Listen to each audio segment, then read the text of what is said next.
రే సోము,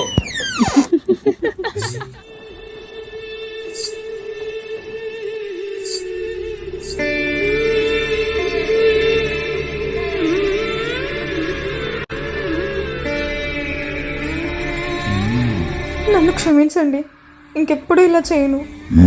సరేగానే ఆ బీరలో జీవులు నొక్కు. రే ఏంట్రా మీరు, ఏమైందిరా మీకు, ఎందుకు ఇలా చేస్తున్నారా? రే కొంప తీసి ప్రాంకులుగా నేను చేయట్లే కదా, కెమెరాలు ఎక్కడ పెట్టారా? పోరా బయటికి. మొగుడు పిల్లలు ఏకాంతంగా గడుపుతున్న సమయంలో డిస్టర్బ్ చేస్తున్నా.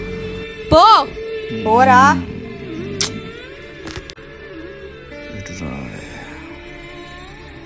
రా